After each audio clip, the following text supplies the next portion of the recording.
Remember this, Jesus, whoever sows sparingly, obviously through the Apostle Paul, will also reap sparingly. And whoever sows generously will also reap generously. Each of you should give what you've decided in your heart to give, not reluctantly or under compulsion, for God loves a cheerful giver. And God is able to bless you abundantly, so that in all things and in all times, having all that you need, you will abound in every good work. As it is written, they have freely scattered their gifts to the poor.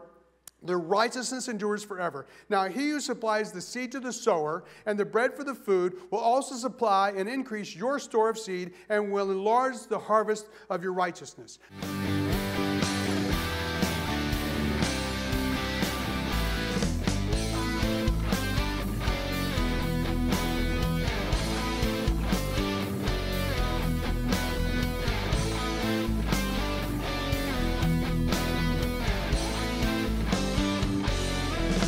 Morning, everybody. How are you doing? I'm excited. It's nice outside.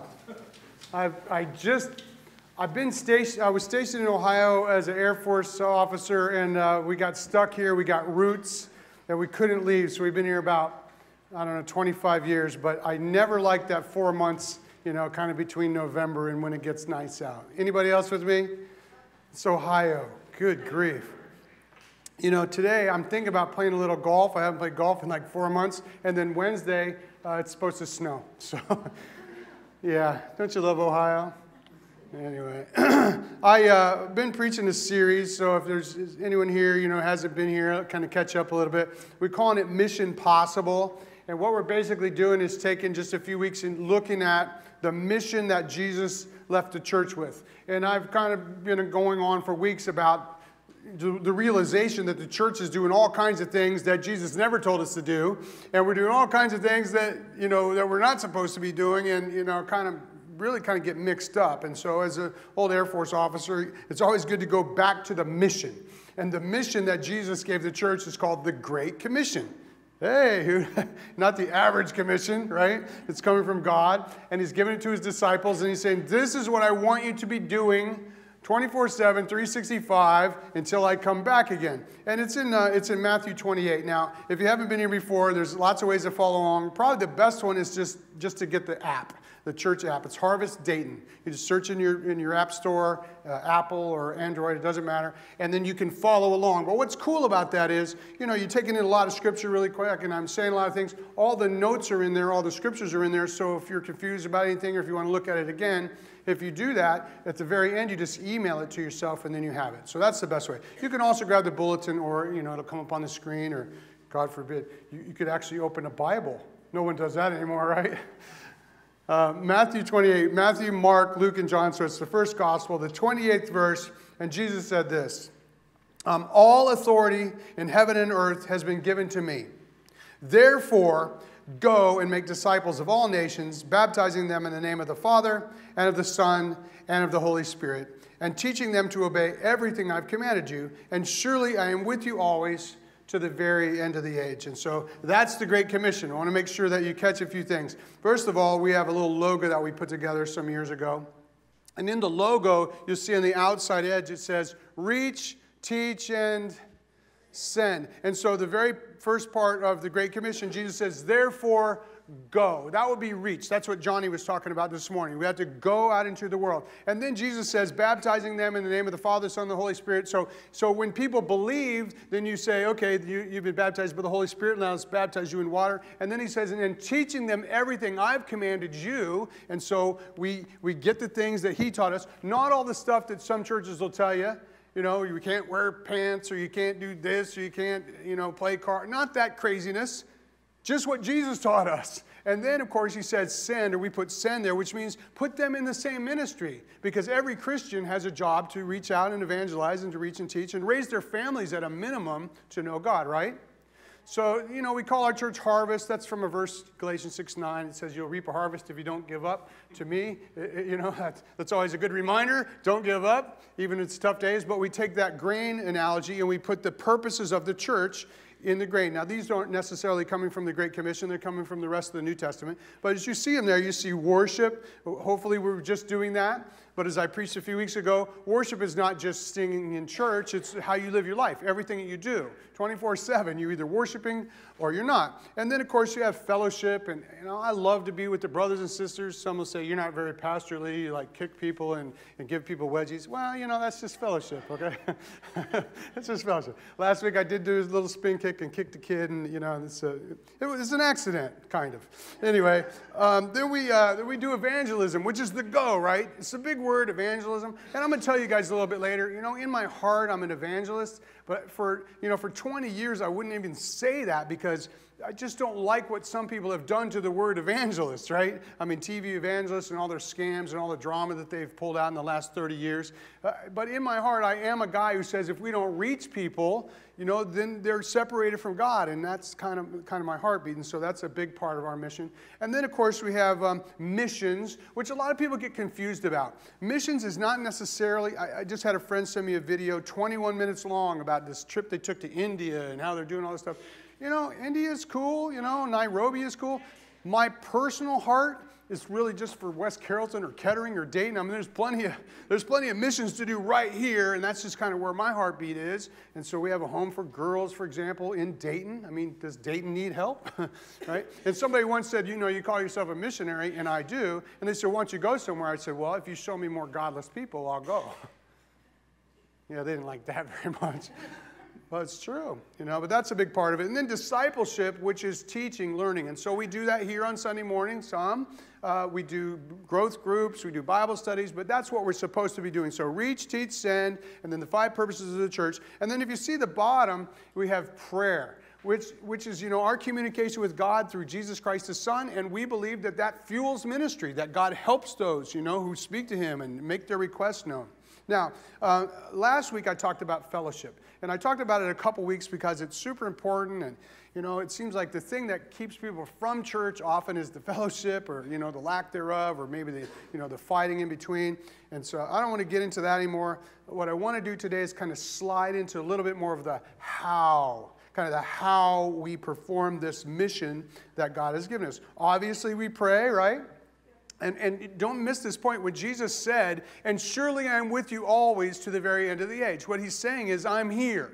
Where 2 or more are gathered in my name, there I am, right? We believe he's in our midst. And, if you're not a Christian, if you don't have faith, let me just tell you, he is here, okay? And he is not against us. He is for us. He wants to reconcile the world to himself. And so we believe we can talk to him. And I know recently our vice president got in a bunch of grief with, I think, Joy Behar or somebody. He talks to God and God talks to him. And they made big fun out of it. And I'm like, that's exactly what the scriptures say. And I can tell you, it's not necessarily audibly, but I can tell you that the Lord has spoken to me many times and made things crystal clear for me. And, that's part of being a Christian. But what I'm also trying to say is that we can grieve the Holy Spirit when we're not faithful with prayer, when we're not faithful with our lives. And so while he wants to help us and he is with us, at times he also kind of pulls back. Does that mean he doesn't love us?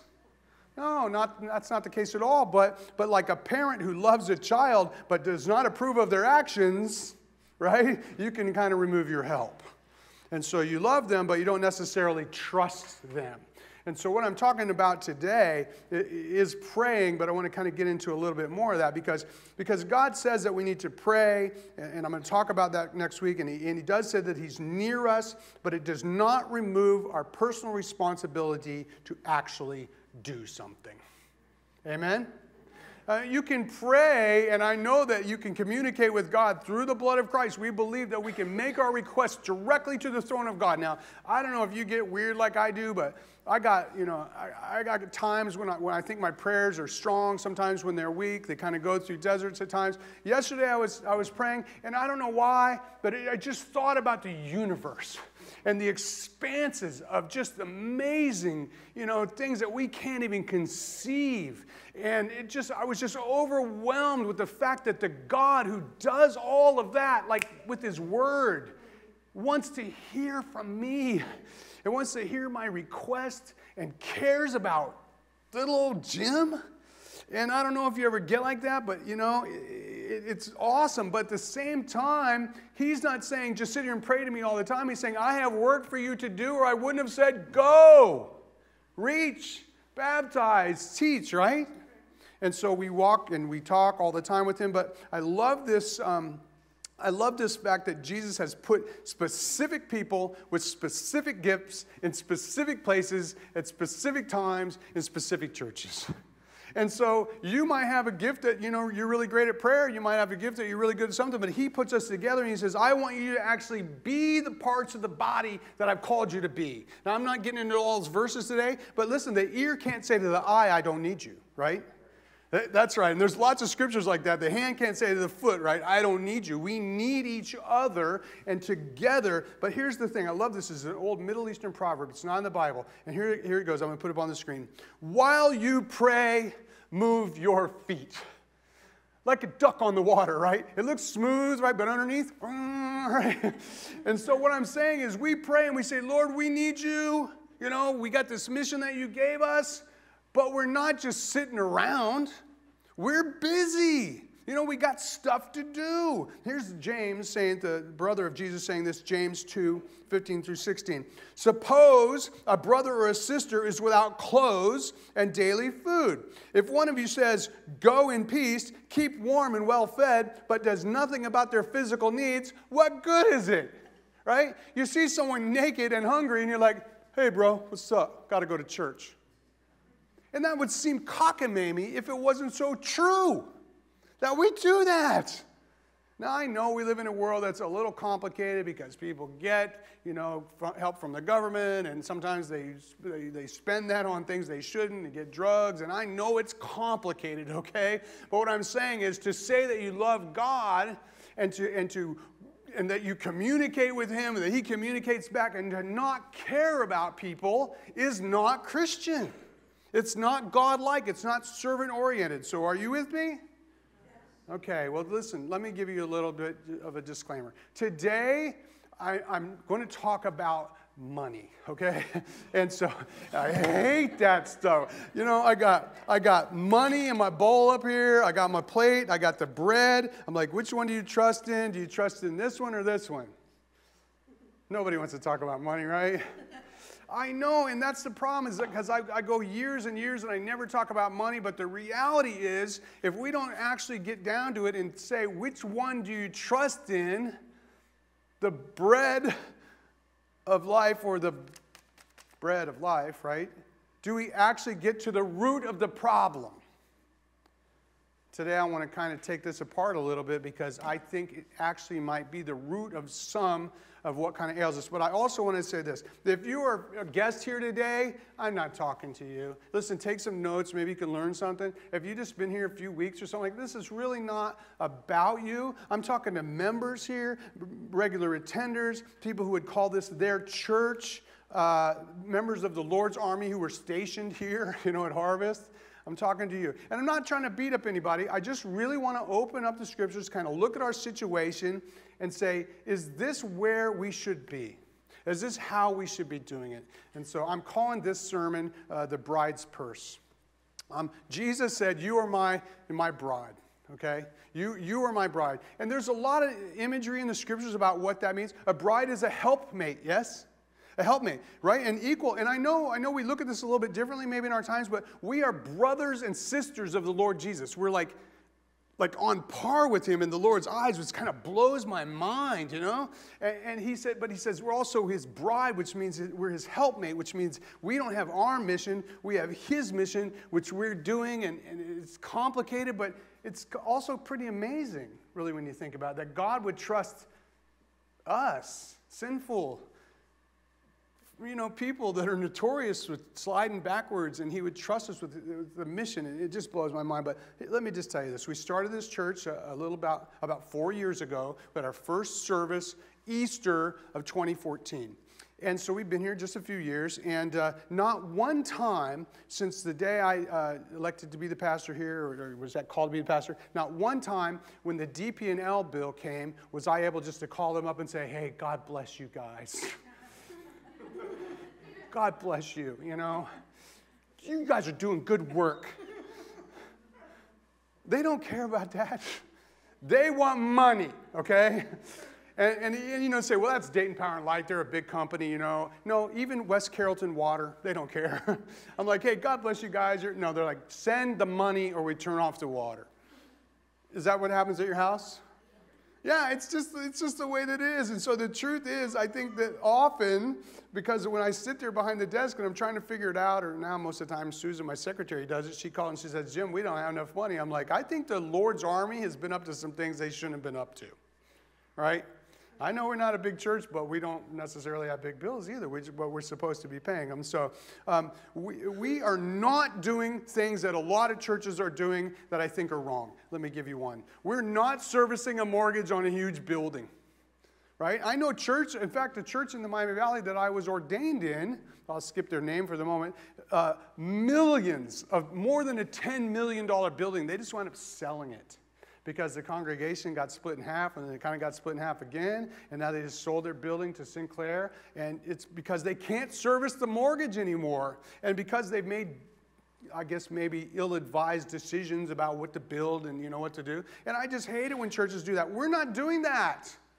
We got a building that we got for like $300,000, and the land alone is worth $750,000. We're doing great. We're doing super great, but still at the same time we've struggled. I think a lot of times the church and the people in the church, the members of the bride of Christ, are chasing comfort for comfort's sake. Say amen. Yeah, it's just true. We do that, you know. I know I use this 1,000 times, but they don't call that chair, you know, that recliner chair, they don't call that a dashing young engine. They call it a lazy boy, right? Not an energetic young man. And we like that stuff. There's also the church out there that's preaching this doctrine that's right out of hell called the prosperity doctrine.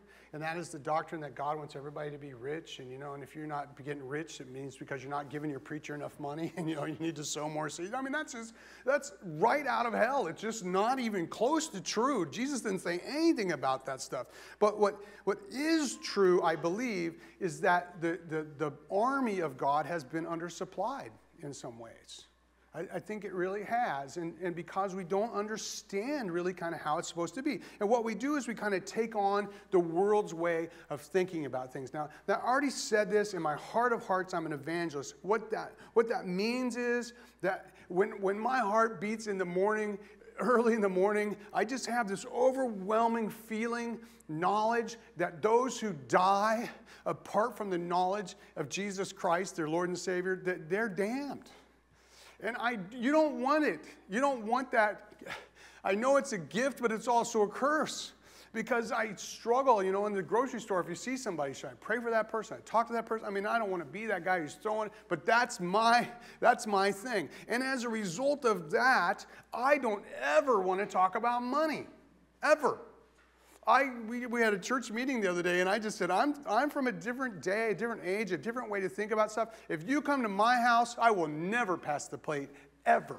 I don't care if I have to take a mortgage out. I'm going to give you whatever I can give you. Everything's free. If you come to my, you know, go out on my boat, I'm not asking for gas money. That's just how I believe it's supposed to be done. But as a result, I've kind of also not talked about money when we probably should have.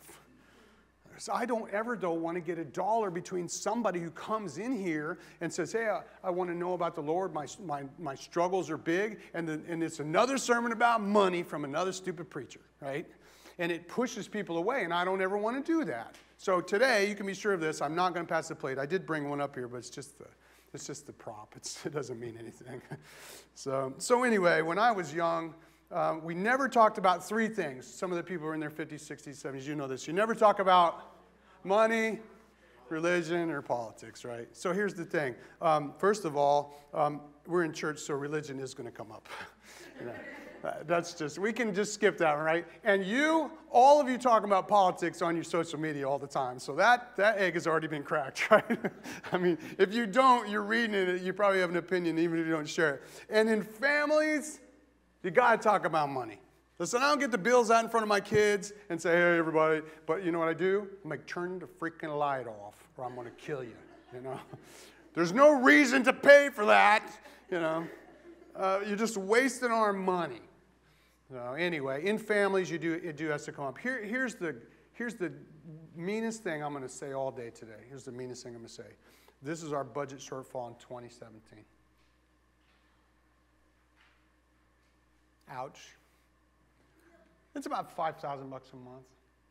So what that means is, when we put all it together as the church, we were in a hole. So how do we make it up? Well, some very generous gifts from a couple of people. We got daycare and a preschool, and we took all the money from them and put it in the church. And some of you guys who work in the daycare, you know that's true. I've not done some things I needed to do for you because I couldn't do it. And the state was in here a couple weeks ago, and they said 3 times while they were here, the state of Ohio, you need to replace this carpet. Hey, this carpet is nasty. I can't believe kids are crawling on this carpet. And of course the director's coming to me, I'm like, I know it, but I don't have any money. And of course they're nice and they know I will fire them, so they don't say, well, we made a lot of money and you gave it to the church. But they probably should say that because it's true. And so that's just kind of the reality of where we're at. And so I think we've kind of done some delayed maintenance stuff. If you go out and look at the roof, you can see the shingles are, they're not great, and I'm not storing up money to save it, and I know that's not good. And so in the end, I basically have to say we've kind of undone some ministry. We've skipped doing some things. We've been hamstrung to a degree, and I don't think it's right. And so as the pastor here, I just need to say it. This is not sustainable. It's not sustainable. Thank God, the Lord caused us or moved us to start the daycare and the preschool, because I was not going to do it. And anybody who knows in the beginning, I said that would be stupid to start a church and a daycare preschool because I'm trying to play with 2 balls and I'm going to get hit in the face with one of them. But God knows better. We started it, and now it's kind of saved us from ourselves, if you will. Listen, we're not to love money, correct? The love of money is the root of all evil. Not money, but the love of money is the root of all evil. But even Jesus had a bag of money, right? He didn't carry it. Judas carried it, right? And Judas was often stealing from it. And it was kind of cool when they didn't have any money in the bag. Jesus said, oh, go catch a fish and take the coin out. Whoa, that's cool. I wish we could do that, right? But he at least had a money bag. It's not evil to have money. Money is grease, if you will. It's the way to kind of get stuff done, yes? And it also provides us opportunities to do good and to move forward with His love and His work. It's a tool that we can use. Now, a few years ago, my loving daughter-in-law over here, I was preaching this, and I just said, God, make me a tool. Use me, make me a tool. And they're all laughing. I'm like, what did I say? Yeah, that was her. You're a tool. Well, good, because money's a tool, okay? I'm not trying to be weird. I'm just saying we don't do this for a love of stuff. We don't do it for a love of money. We don't do it for a love of the world. Because God said, 1 John 2:15, do not love the world or anything in the world. If anyone loves the world, the love of the Father is, read it, not in them. And here's what bothers me as a pastor of a few people, the love of the Father isn't in you if you love stuff. If I had you, just alone in the office and said, do you love stuff? A lot of hands would go up. And that's true. We love it. And we don't like verses like that, and we avoid them. Because God is saying it point blank, if you love the stuff of the world, the love of the Father is not in you. Whoa, that is hardcore. We live in an interesting age, very unlike the early believers, very unlike them. Now listen, they were humans, okay? So they might not have iPhones to chase, but they had the same sinful natures in them. But it was very different for them because they were told by Jesus, you must die to yourself to follow me. You must pick up a cross to follow me. Birds have nests and foxes have dens. I don't have a place to lay my head. If you follow me, it might be very similar. If you follow me, you will probably be killed. He said it over and over and over again. And so the early believers had that mindset. And then a bunch of them were fed to the wolves, and a bunch of other ones were fed to the lions, and some of them were beheaded, and some of them were crucified. And they were like, we're still going to follow. We live in a world that's not. There are people being crucified for their faith around the world, but in the United States still, kind of the worst thing that happens is Joy Behar makes fun of you. Okay? All right? It's not like we're shedding a lot of blood. And so, as a result, I think we're not really where we should be. And so we're chasing happiness. We're chasing comfort. We're chasing experiences. And not the ones that come from God, just worldly experiences. And so the world provides that for us, and we're like, thank you, world, we like it. In fact, if my neighbor gets one, then I need one. No, if my neighbor gets one, I deserve one. Because I'm way better than my neighbor. Right? Earl, if you're watching this, I'm not talking about you. Well, I mean, he could watch it, it's online, right? We deserve it. Do we really? Because God told his church this, John 16:33, I have told you these things so that in me you may have peace. In where? In me you may have peace. But in this world you will have trouble. But take heart, I have overcome the world.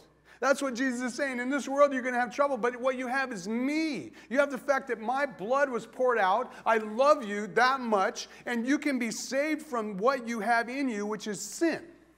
You can be separated from the world and placed back with God. And we're like, no, I don't know. I mean, the world's got some shiny stuff, right? That's the old joke. Why do they put glitter in bass boats? Every bass boat you've ever seen has glitter in it. Because rednecks are attracted to shiny stuff. It's true. Your Corvette has sprinkles in it, too. It's true. It's true. She's a redneck. Rednecks don't drive Corvettes, kick. Here's the truth. You can type this in, with the app. God wants us on his mission, not on our mission. He wants us on whose mission? His mission, not on our mission, because our mission is just meaningless. It is. It's meaningless. I don't know. Maybe I'm weird, but this week, they buried Reverend Billy Graham. And I'm like, Reverend Billy Graham, for all his greatness, is dead.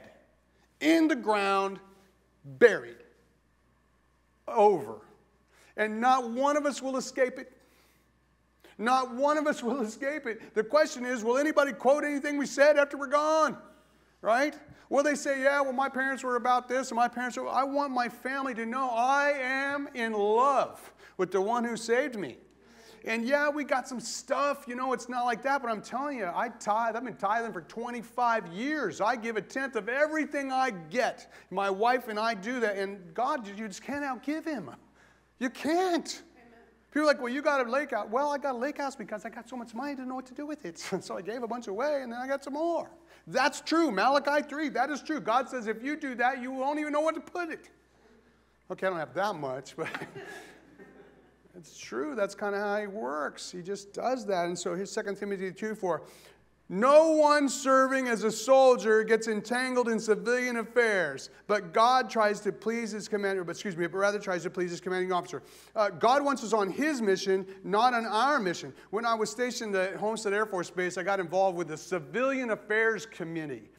What is that? Well, we got fighter jets and stuff, and we got this community down there in Florida, and we wanted to make sure that they like us and we like them, so we'd have parties with them, okay? Well, this verse right here says, no one that's serving as a soldier gets entangled in civilian affairs. Well, the Air Force did, because we weren't really soldiers. We're kind of the chair force, if you know what I'm saying, so we did that kind of stuff. It's true. We didn't really do any fighting.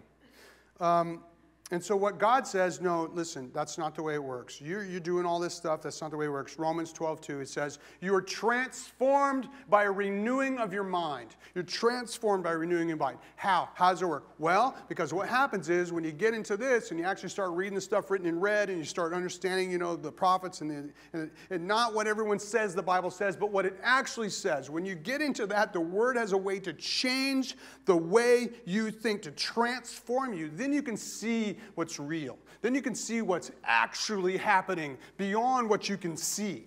Okay? And then things like this start to make sense. Matthew 6:19-21. Jesus said this, don't store up for yourself or don't store up treasures here on earth where moths eat and rust destroys and where thieves break in and steal. Don't do that. Instead, store up your treasures in heaven where moths and rust cannot destroy and thieves do not break in and steal. Wherever your treasure is, there the desires of your heart will be also. These are the words of Jesus. If you're a Christian, raise your hand. Okay, congratulations. That's what he told you to do. Do not store up on this earth. Instead, store up in heaven. Why? Because all this stuff on earth is going to be eaten by rust or moths or stolen. It's just nothing. I don't care what you pile up. In the end, it's meaningless. Even if you give it to your kids, it won't make them better people. It won't. I love it when the really, really, really, really rich people who have any amount of money, like Bill Gates, he's like, I'm not leaving any of this money to my kids. That seems mean, right? No, because they know what money does to you. They know what getting money for doing nothing does to you. Look around and see what happens when the government gives people money for doing nothing. Do they become better people? No, they might be good people in their hearts, but that does not make them struggle and strive to do good things. And so what I'm trying to say is, I need people to take ministry seriously in this church. I need to remind everyone we've been saved from hell, okay? We need to remind people that we've agreed to take on the ministry of the Holy Spirit. We have agreed to do that. If you're a member and regular attender here, you know that. And I'm supposed to catch people doing the right thing and cheerlead them. Yay, good job. But when it comes to the money, I don't really like to look at it. I really don't want to touch it. It's not that it's dirty. I just don't want anyone to think I got my hands in it. Okay, so if you're giving, you're not going to get a letter from me that says, good job. If you give to one of the nonprofits I run, you get a letter from me. I thank you so much. We can use that for this. In the church, you're not giving it to me. You're giving it to God. It's between you and him, and so I can't really cheerlead that. But I can hold us accountable when we fail to do what he asks us to do. I can do that. And that's what I'm saying. So here's the thing. I think I made a mistake. The elders haven't beat me up about it. The deacons, well, we don't have too many deacons, so they haven't done much. But no one's really beat me up about it, but I think maybe they should have because I missed an important point. Jesus said, if you store up treasure in heaven, there your heart will be. And what I'm trying to do is say, let's don't talk about money because we don't want to make someone stumble on the way to the cross. But what Jesus says is better than what I say. And what Jesus said, no, get them to store it up in heaven, and then their heart will be in heaven, and then all the stuff that I want them to do will happen automatically. And so then I'm not crying all the time. How come nobody will do this, and how come nobody will do that, and how come? Because you missed the point, Jim. Their hearts are in the earth. They become worldly. And that's the problem. By avoiding it, I think I've caused people maybe to miss an opportunity to worship. Because when we give, it truly is worship. It really is. I mean, it's really cathartic. I do weird stuff like I write that check first. I know you young people, a check is a piece of paper that you, yeah, forget it. It's too complicated for you. Just do it on the app. It's simple. I write it first. I give it first. Even it's not really first probably, but that's in my heart. I'm just saying, Lord, I'm giving you this off the top. It's at least 10% of everything that we have. And so what I want to say is, first we put our treasure in heaven, yes? And then, first we put our treasure in heaven, and then our hearts will be there. And so I think that's the root of the problem. I do. I think that's the root of the problem. I think that's one of the reasons why the church hasn't exploded. I think it's the reason why I'm like, what do you mean no one will mow the grass? Well, I think that's the reason why I struggle so many times with just the simplest things. And maybe that's the key of it, because Jesus said it. It's because it's the love of money. It's the love of stuff. It's the love of comfort. And here's what happens is our eyes begin to control our hearts. Get it, right? What controls our hearts? Our eyes. You guys might be surprised to know this. The very next verse that Jesus said, right after he said, put your stuff in heaven so your heart will be there, here's the rest of what he said. He said this, your eye is like a lamp that provides light for your body. When your eye is healthy, your whole body is filled with light. But when your eye is unhealthy, your whole body is filled with darkness. And if the light you think you have is actually darkness, how deep that darkness is. And so we can't even see where we're wrong.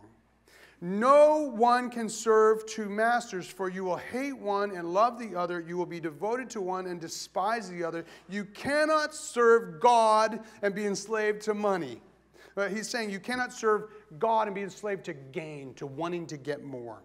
And that's why I tell you, do not worry about everyday life, whether you have enough food or drink or enough clothes to wear. Isn't life more than food and your body more than clothing? Look at the birds. They don't plant or harvest or store food in barns, for your heavenly Father feeds them. And aren't you far more valuable to Him than they are? Can all of your worries add a single moment to your life? And why worry about your clothing? Look at all the lilies of the field and how they grow. They don't work or make their clothing, yet Solomon in all his glory was not dressed as beautifully as they are. And if God, who cares so wonderfully for wildflowers that they're here today and thrown into the fire tomorrow, He will certainly care for you. Why do you have so little faith? And then he continues, so don't worry about these things, saying, what do we eat? What do we drink? What do we wear? These things dominate the thoughts of unbelievers. The actual word is pagans. But your heavenly Father already knows your needs. Seek the kingdom of God above all else and live righteously, and He will give you everything you need. And so don't worry about tomorrow, for tomorrow will bring its own worries. Today's trouble is enough for today. I have a translation in my office that actually says that last verse 34. It says, there'll be enough trouble to keep you busy till you can fall asleep. I'm like, wow, that's true, baby. You got kids? You know that's true. And then you'll wake right back up and there'll be more trouble. Amen? You saw my Facebook yesterday. I got up. And I went into, we got some foster kids, so, you know, a couple of them are babies, and I walked into their room and immediately, bam, in the face with the smell of vomit. Horrible. Ooh, like vomit, not like a minute ago, like 8 hours ago. And I looked over, and the little girl had rolled around in it for 8 hours. That's my guess. I don't really know when she puked, right? That, I think, often is when God looks at us, He's like, you don't looking good. Your righteous deeds that you think you have done, they stink.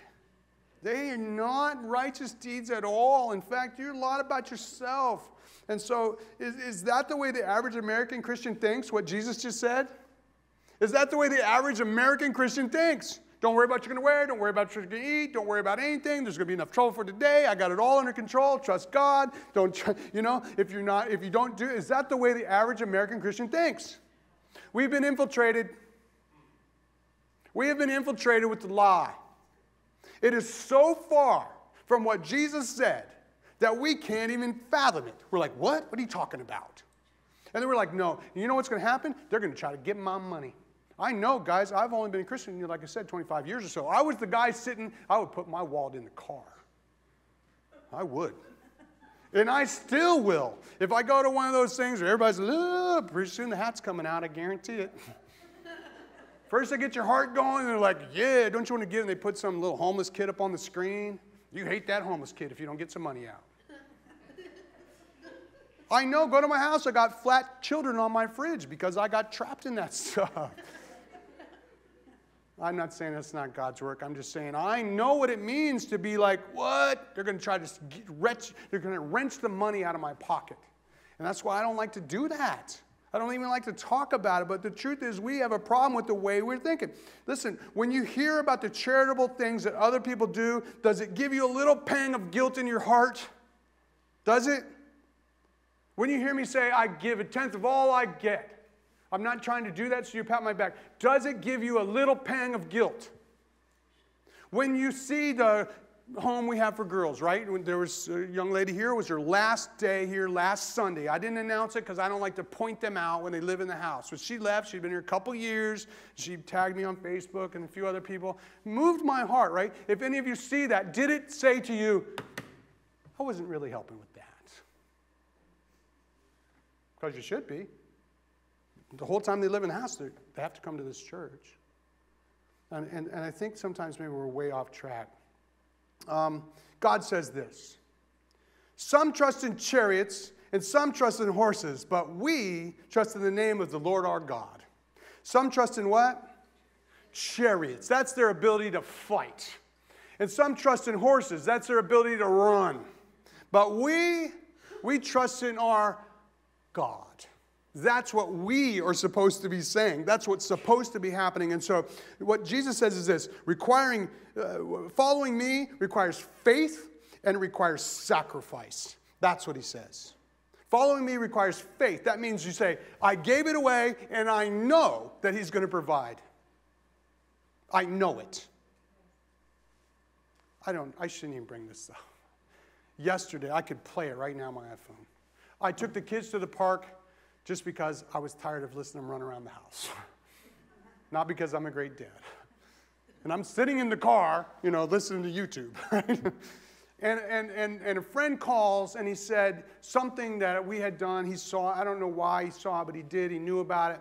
And he's a very wealthy person. And he said, Jim, my wife and I are driving somewhere, and we're both in the car, and we just left you a voicemail. And I called him back because I saw he called. And he said, we are going to give this amount of money to your ministry. They don't go to this church. They don't even come here. I don't know why he does that stuff. What I'm trying to tell you is God is able to do it. He's able to do it. He knows already. If he can bring up a flower in a field and it's already gone tomorrow and put in the dirt, can he not take care of us? We don't trust in chariots and horses and our great government and all the things we think we can do and they're going to fight the wars for us. No, we trust in God alone. But that's the way the world thinks. Here's what the world thinks. I've been blessed. I've been blessed, man. I've been blessed, Lord Jesus. Let me bank this cash so I don't have to work anymore. I can take it easy. I can play golf. Let me stack it up, right? Get on Facebook. People doing it all the time, stacking up their money. Look at me, I stacked up my money. Oh, that's great. Here's Luke 12, 16 through 21. And Jesus told him this parable. The ground of a certain rich man yielded an abundant harvest. He thought to himself, what should I do? I got no place to store my crops. And he said, I'll tell you what I'll do. I'll tear down my barns and I'll build bigger ones. And there I'll store up my surplus. And I'll say to myself, man, you got plenty of grain laid up for many years. Take life easy. Eat, drink, be merry. But God said to him, you damned fool. This very night your life will be demanded from you. Then who will get what you prepared for yourself? This is how it will be for anyone whoever stores up things for themselves, but is not rich toward God. Those are the words of Jesus. Those are the words of Jesus, who is here as the Son of God, speaking the way God thinks. And so God is saying, listen, you are a fool if you think like that. I'm telling you that it will not work for you. It cannot work for you because I have set it in motion that it won't work, just like gravity. It always works every time. Everything 2 plus 2 is always 4. And this is a rule and a law of God. But the world says, hey, stay in school, get a job, you don't have to struggle. And we all say, I want my children to have better than I have. And so we pile it up and we try to enjoy it. And God says, you're a fool. You're worldly. You're thinking the way the enemy thinks. Even if you have a huge crop, even if I give you a huge crop, could you be trusted with it? No, you can't. Because you would tear down your barn and build a bigger barn, and your neighbors could starve, and you don't care. That's true. That is unfortunately the way we think. And if you give it to your children, listen, I'm going to leave something to my children. I'm going to try to spend it all, but if I can't, then, I'll leave some of it to them. But I don't want my children to follow me chasing money and stacking it up. I want them to follow what I do, which is love God and love people. And listen, your children will not do what you say. They never do what you say. That's a fact. I got a lot of kids, I can tell you. They never do what you say. They do what you do. They do what you do. They learn from doing it. And you don't have to say, this is what I'm doing. They will figure it out. They know everything. Everything. One of my kids the other day, I said, hey, where's my, I think it was, my back was hurting. Where's my, heating pad? He's like, it's in the bottom drawer near your bed in the back there. I'm like, how in the heck would you know what's in the bottom drawer next to my bed? Made me mad, actually. They know everything, and they do everything you do. And so if you don't want them to do it, don't do it. You can't just say to your kids, hey, store up and give God, love God. If you don't do it, they won't do it, and that's a fact. Here's a quote from Billy Graham. You got to quote Billy Graham. God has given us two hands, one to receive and the other to give. That's the way it is. God gives it to you, and if you hold on to it, you don't get any more. That's the way it works. Now, Satan, he can give it to you. Satan can give it to you. He can take and make you a billionaire. He could probably put you in charge of a country if he wanted to. I'm serious. Satan could do that. When he took Jesus out and he tempted him, he said, hey, make that rock into a loaf of bread. Then he said a couple other things. And then he said this, I'll show you every nation on earth and everything is here. And I'll give it to you, Jesus, if you bow down to me, because it is mine to give. It's mine to give. Satan can give it. Do you hear what I'm saying? Who are we actually following when we're trying to stack it up? Don't be a fool. Listen, you got to save to make sure that someone other than your children change their diaper, okay? I don't want my kids changing my diaper, all right? I want to be able to take care of myself in the end, but that doesn't mean I need to stack it up crazy, because God says if you do that, you're a fool. You're an absolute fool. And you're actually missing a whole point, which is that you're blessed when you're generous. We say we're blessed, let me build a bigger barn. He's like, no. You're blessed when you don't build a bigger barn, you give it away. That's what he says. And that's what we're supposed to be doing. It's the opposite. And the opposite of that is also true. 2 Corinthians. I'm winding this thing up. Listen to this. 2 Corinthians 9, 6 through 10. Remember this, Jesus. Whoever sows sparingly, obviously through the Apostle Paul, will also reap sparingly. And whoever sows generously will also reap generously. Each of you should give what you've decided in your heart to give, not reluctantly or under compulsion, for God loves a cheerful giver. And God is able to bless you abundantly, so that in all things and in all times, having all that you need, you will abound in every good work. As it is written, they have freely scattered their gifts to the poor.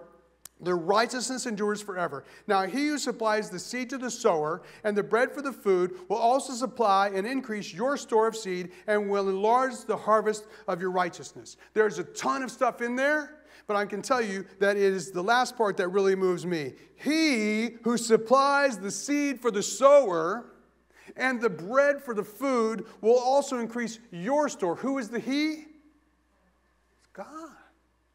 It's God. This week I had a bean. Our family devotional, after we had dinner, we always just do a little devotional. I had a bean. It was from my taco. I just took one. And I said, what could I do with this bean? And they're like, I don't know, eat it and flatulate. I'm like, no. It's funny, No, that's not funny. I could plant this bean, and some smart aleck says, well, it's already cooked. I'm like, shut up. Just pretend it wasn't. Pretend it's a regular, kids, right? Okay, so if I planted the bean could reap a harvest, yes? If I plant one bean, am I going to get a bigger harvest if I plant 1,000 beans? No, this is God's rules. This is God's laws. This is the way that it was. But what's the first thing that has to happen to the bean when you put it in the ground? It has to die. It has to die. And there's a scripture that says, unless the seed falls to the ground and dies, it cannot reap a harvest. It can't do it. And so we have to stop thinking about the way we look, the way we dress, the way we this, the way we that, the other thing, how big our houses, how big our cars, all that kind of stuff. It's just transportation. It's just clothing. And it's just a place to live. It's not your status symbol. It isn't. And if it is, then it's an idol. It is. It is. If it's a car you drive and you're like, look at me, sell it. It's better to get into heaven without that car because it's an idol. I don't want to talk about plucking your eyes out. I want to get into that. I did that a couple days ago. Don't forget this. All ability to make money comes from God. If you have been given an ability to do something, and the world says, that's valuable, we want that, that came from God. No, it didn't. It came from Stanford University. No, it came from God. Fact. Deuteronomy 8:18. But remember the Lord your God, for it is he who gives you the ability to produce wealth, and so confirms his covenant, which you swore to your ancestors, as it is today. It comes from God. Let me just close with this. I hate sermons like this, but I do believe they're God's word. When I was a really, really, really spanking new Christian, my wife and I were starting to go to church. You know, they passed the plate. It's like, what are we going to do? You know, we had like $12 at the end of the month. You know, we didn't have any money. We're just new believers. And, you know, she was teacher and I was Air Force guy, but we probably overspent, you know. Owed Montgomery Ward, you know, an arm and a leg. So what we did was we carved out $30 a week. We carved out $30 a week. And we just wrote the check and we put it in the plate, and it was kind of an act of faith. And then down the road a little bit, you know, I got promoted, and we wrote a check for 50, and then 100, and then something else. And then one day, this is many years ago, I called my wife into my office and I said, I think we can do it. What do you mean? I said, I think we can give 1/10 of every bit of increase this month. I think we can do it. And we wrote the check, and it took a little bit of fear, you know, and it was a little trepidation, but we did it. And I'm not saying we've always done, I don't know, I'd have to go back and look at the numbers, but I believe from that time forward, we have given 1/10 of all of our increase for a couple decades. And there's nobody who's been more blessed than me. It's a fact. I drive a car that's 11 years old. I couldn't care less. It means nothing to me. It doesn't. I don't care. As long as it gets from A to B, you know, and doesn't smell too bad. Got kids, it probably does smell bad. I realize when people are young and they're struggling and you've been living the way the world wants you to live and you got some debt piled up, you might not be able just to do what God wants you to do. And that's proof that the enemy has chained you down. He's chained you with debt. But at least decide to give God your heart and figure out a way to do it. And so decide to be more generous. Decide to be about God's work and to put money into his work. And I'm telling you right now, if you don't think I can be trusted, if you don't think the elders here can be trusted, if you think maybe this sermon was too much, don't give it here. Find a ministry that you know is Christ-centered and give it to them. I mean it. Give it to them. God knows, and he'll take care of it. Are you with me? Because I absolutely mean it. And don't give him the crap that's left over. Give him the first fruits. I'm telling you, I write the check first for a reason. Because if you write the check last, there's never enough. There's just never enough. But if you do it the other way, he says, I will provide. I will provide. I will provide. Band, you guys can come on up. Father, thank you for this building, Lord, and this land, and these folks that come here. And thank you for your word. Thank you for your son, for the blood he poured out. Thank you for... I shouldn't say that so quickly because it's so powerful. We thank you, Lord, that you love us so much that you trust us to do something so huge. Trust us with the souls of men and women, boys and girls around us. And Lord, just compel us to be more about your work and less about what we think. And Father, I ask this and I pray this in the blood and in the name of your only Son.